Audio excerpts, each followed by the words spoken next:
नमस्कार, एचएन 24/7 देख रहे हैं आप। मैं हूं आपके साथ विशाल गर्ग। खबरों की शुरुआत करेंगे। उत्तराखंड में प्रस्तावित मानसून सत्र को लेकर असमंजस की स्थिति बनी हुई है, जहां एक और कांग्रेस लगातार सरकार पर गैरसैंण में सत्र के आयोजन को लेकर दबाव बना रही है, तो वहीं कांग्रेस प्रदेश महामंत्री नवीन जोशी का कहना है कि बीजेपी की मंशा ही नहीं है कि वो गैरसैंण में सत्र कराए। जोशी ने कहा है कि गैरसैंण राज्य की ग्रीष्मकालीन राजधानी है और बीजेपी को वहां ग्रीष्मकालीन और मानसून सत्र कराना चाहिए।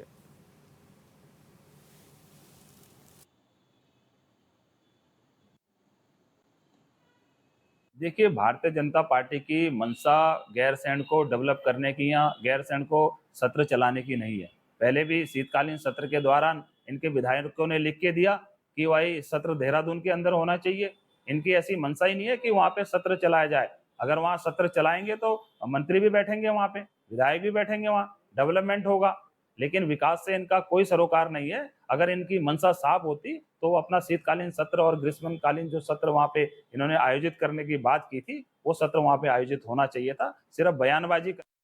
संवाददाता हिमांशु गौड़ हमारे साथ लाइव जुड़ चुके हैं। हिमांशु, क्या कुछ ज्यादा जानकारी मिल रही है? कब हो सकता है उत्तराखंड का बजट सत्र? जी, बिल्कुल विशाल, क्योंकि उत्तराखंड विधानसभा का जो मानसून सत्र है वो अब आयोजित होना है और ऐसे में हालांकि कैबिनेट में उसका प्रस्ताव जो है मुख्यमंत्री जी के पास आरक्षित रखा गया है। तिथि और स्थान का निर्धारण स्वयं मुख्यमंत्री पुष्कर सिंह धामी करेंगे, लेकिन कहीं ना कहीं कांग्रेस जो है लगातार सरकार पर ये दबाव बना रही है कि मानसून जो सत्र हो वो गैरसैंण में आयोजित हो। इससे पूर्व क्योंकि बजट सत्र जो मार्च में होता है वो भी गैरसैंण में नहीं हुआ था। राज्य की ग्रीष्मकालीन राजधानी हालांकि भारतीय जनता पार्टी ने गैरसैंण को घोषित किया था, उसके बावजूद कहीं न कहीं अब जिस प्रकार से सत्र ना होना, उसको लेकर कांग्रेस कहीं न कहीं अपना आक्रोश व्यक्त कर रही है। लगातार कांग्रेस की ये मांग है कि जो मानसून सत्र है उसका आयोजन गैरसैंण में हो। हालाँकि अभी भी भारतीय जनता पार्टी का जो कहना है कि सत्र को लेकर जो भी चर्चा होगी, जो भी फैसला होगा वो मुख्यमंत्री जी के हाथ में आरक्षित है और संभवतः अगस्त के पहले सप्ताह में ही मुख्यमंत्री जी जो है सत्र को लेकर जो है स्थिति स्पष्ट कर देंगे कि कौन सी जगह सत्र गैरसैंण में होना है या देहरादून में।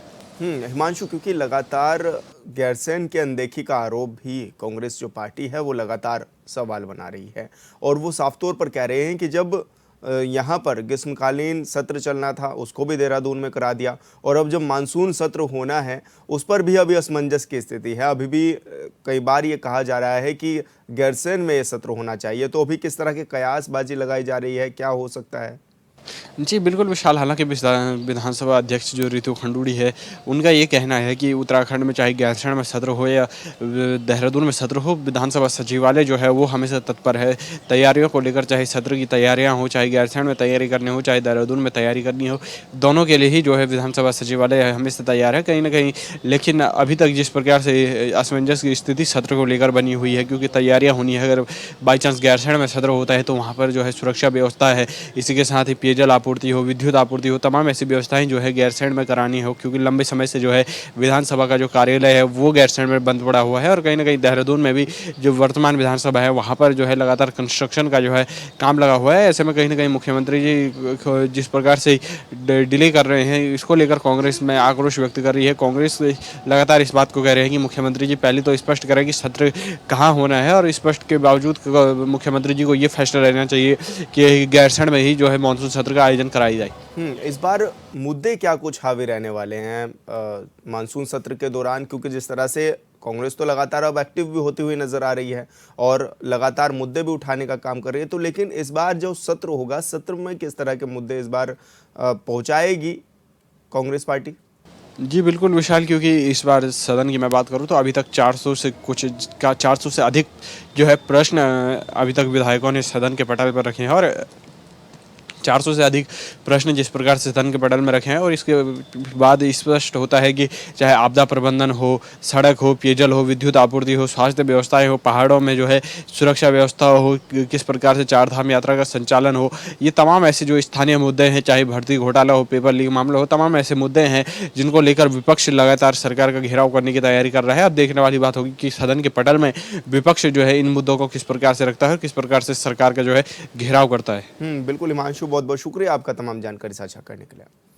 और उन्नाव से बड़ी खबर मिल रही है। लोक निर्माण विभाग के 4 जर्जर पुलों को करेगा ध्वस्त। यूपी सरकार ने जर्जर पुलों को चिन्हित करने के लिए आदेश भी दे दिए हैं और अफसरों ने 22 पुराने पुल चिन्हित कर शासन को रिपोर्ट भी भेज दी है।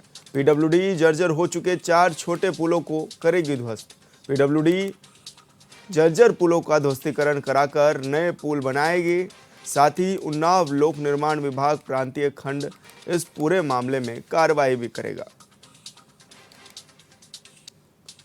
तो बड़ी खबर आपको बता रहे हैं, जहां पर उन्नाव में लोक निर्माण विभाग 4 छोटे पुलों को ध्वस्त करने का काम करेगा। जर्जर हो चुके हैं ये पुल और ऐसे में इन पर आवाजाही करना भी खतरे से खाली नहीं है। ऐसे में यूपी सरकार को रिपोर्ट भी पेश कर दी गई है। अफसरों ने 22 पुलों को चिन्हित भी किया है और 4 जो जर्जर पुल हो चुके हैं उनको ध्वस्त करने की बात भी कही है। 4 पुलों को ध्वस्त किया जाएगा और उनकी जगह नए पुल बनाए जाएंगे ताकि लोगों की आवाजाही सुगम हो सके, सुरक्षित हो सके।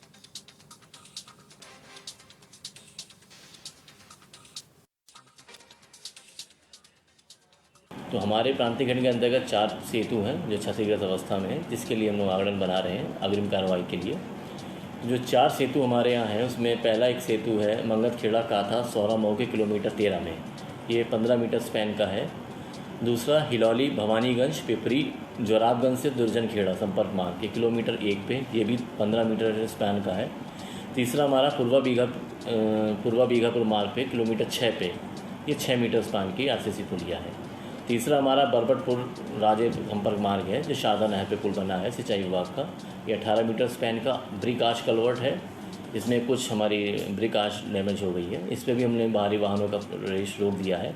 इसकी विज्ञप्ति भी हमने पेपर में न्यूज़पेपर्स में लिए दे दी है, आवागमन को रोक दिया है। और उन्नाव से बड़ी खबर, अनियंत्रित पिकअप ने महिलाओं को रौंदा, एक महिला की मौके पर मौत, 4 की हालत गंभीर। खेत से धान की रोपाई कर घर जा रही थी महिलाएं, पुलिस ने घायलों को जिला अस्पताल में भर्ती कराया है। मां के थाना क्षेत्र के पास की बताई जा रही है यह घटना। बड़ी खबर आपको बता रहे हैं, जहां पर एक पिकअप ने अनियंत्रित होकर टक्कर मार दी और इस दौरान एक महिला की मौके पर मौत हो गई, जबकि अन्य महिलाएं इस दौरान घायल भी हो गई हैं। हालांकि घायलों को अस्पताल में भर्ती कराया है, जहां उनका इलाज जारी है।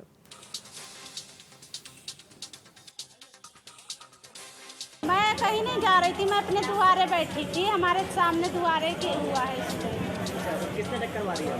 पिकअप वाले। पिकअप तो कैसे आता हुआ, कहाँ बैठी? मतलब ये लोग धान लगा के जा रही थी और सब 6-7-8 औरतें थी, हम अपने दुआरे बैठे थे, लेकिन ये लोग आराम से जा रही थी कच्चे कच्चे, पिकअप वाला आके अचानक ठोक के गया।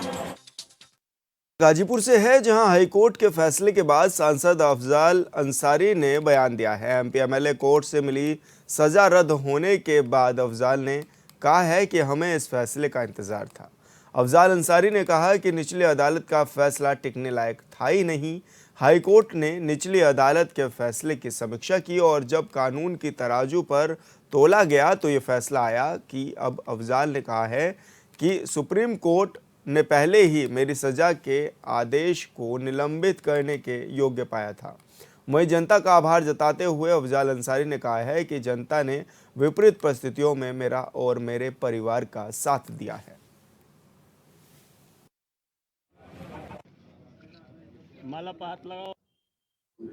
इस फैसले से हमारी अपील जो गाजीपुर के एमपी एमएलए कोर्ट से पिछले साल 29 अप्रैल को हमारे विरुद्ध गैंगस्टर एक्ट में 4 साल की सजा का आदेश और 1 लाख के जुर्माने का जो दंडादेश पारित किया गया था, मेरी अपील उसी आदेश के विरुद्ध थी और सरकार की तरफ से भी अपील दाखिल हुई थी कि 4 साल की सजा कम है, बढ़ाया जाए, और विपक्ष की तरफ से भी अपील दाखिल हुई थी।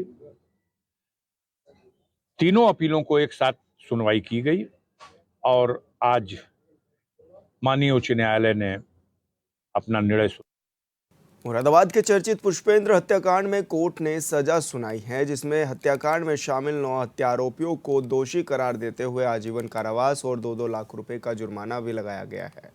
सभी हत्यारों को पुलिस ने कस्टडी में लेकर जेल भेज दिया है।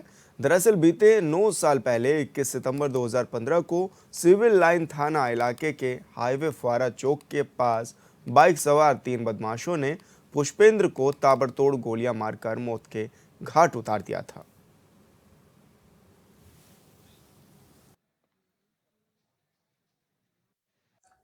पुष्पेंद्र महिला कल्याण विभाग में कंप्यूटर ऑपरेटर के पद पर कार्यरत था।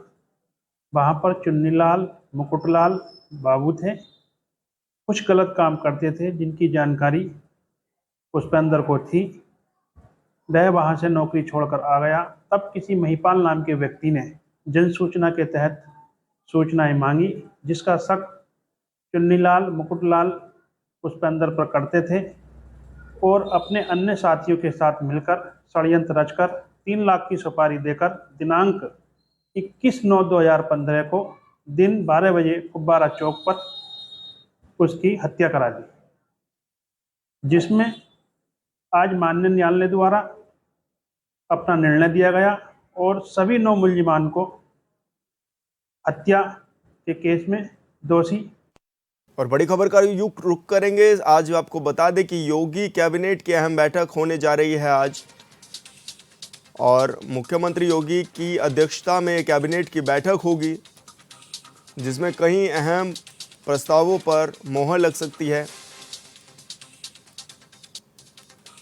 नई भर्तियों को भी दिखा सकते हैं हरी झंडी। तो ये बड़ी खबर आपको बता रहे हैं, जहां पर योगी कैबिनेट की अहम बैठक होनी है। सीएम आवास पर ये बैठक होगी। योगी कैबिनेट की बैठक है और मुख्यमंत्री योगी आदित्यनाथ की अध्यक्षता में बैठक होगी। इस दौरान सभी कैबिनेट मंत्री भी मौजूद रहेंगे।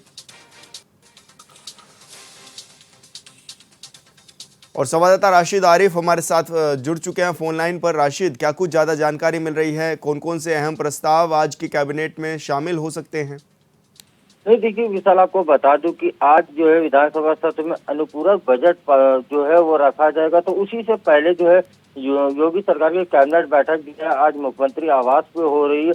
और माना ये जा रहा है कि जैसे कुंभ को लेकर कई ऐसे प्रस्ताव हैं जिसको रखे जाएंगे। चाहे कुछ जगह जो है नौकरी को भी हरी झंडी दिखाई जा सकती है। उसके बाद में अगर बात की जाए कुंभ, तो कुंभ इस बार जो है बहुत ही, जिस तरह पिछली बार महाकुंभ हुआ था, लेकिन इस बार जो है वहाँ पे इंटरनेशनल फैसिलिटी की भी बात चल रही है। तो कहीं ना कहीं कुंभ को लेके ये प्रस्ताव होगा। और परिवहन विभाग में जो नई गाड़ियां लाना है तो उसके भी प्रस्ताव रखा जाएगा और उसको भी पास किया। तो कई ऐसे प्रस्ताव हैं जो कैबिनेट में रखे जाएंगे और उसमें मोहर लगेगी। और अनुपूरक बजट में वो उस पर ये देखिएगा कि कहीं ना कहीं उस पर जो है बजट में जो पैसा है वो पास होगा कहीं ना कहीं। तो इन्हीं सब चीजों को लेकर कैबिनेट बैठक चल रही है। मंत्रियों का पहुंचना शुरू हो गया है और उसी के बाद में 9:30 बजे बैठक होगी। और बैठक होने के बाद में फौरन ही सत्र शुरू हो जाए, क्योंकि 12:30 बजे जो है सुरेश खन्ना वित्त मंत्री वो अनुपूरक बजट जो है विधानसभा में पेश करेंगे। जी,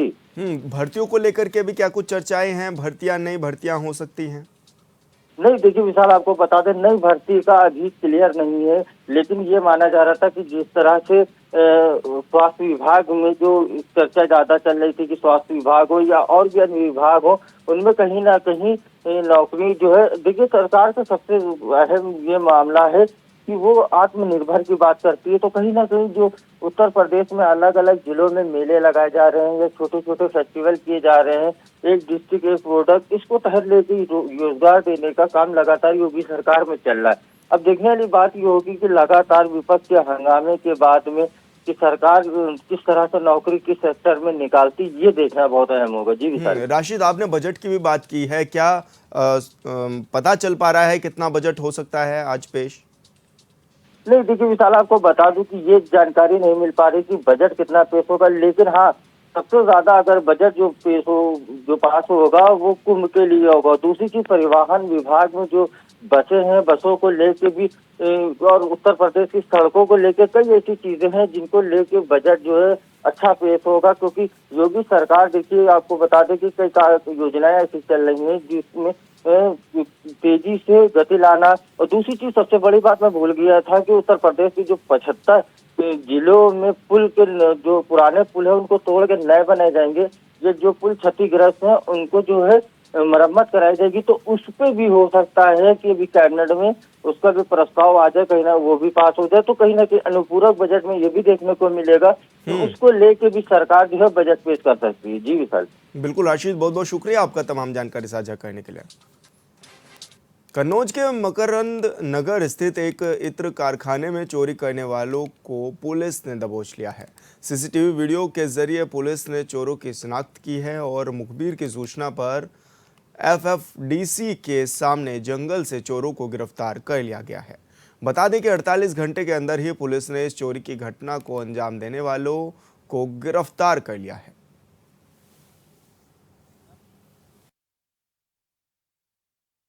पदम कुमार गुप्ता जी हैं, इनकी मकरंद नगर में इत्र की फैक्ट्री है। वहाँ पर जो है रात में अज्ञात चोरों द्वारा इनकी फैक्ट्री में चोरी की गई थी। इसमें तहरीर प्राप्त हो गई थी। अगले दिन अभियोग पंजीकृत किया गया। थाना स्तर से 3 टीमों का गठन किया गया था। तीनों टीमें लगी हुई थी। आज घटना का अनावरण किया गया है। इसमें संपूर्ण माल की बरामदगी की गई है और माल को जिस टेम्पो से जाया गया था उस टेम्पो को भी बरामद किया गया था। इसमें एक अभियुक्त की गिरफ्तारी की गई है। बाकी 2 जो हैं बाल अपचारी हैं, उनको भी माननीय न्यायालय के समक्ष पेश किया जा रहा है। आगे की विधिक कार्रवाई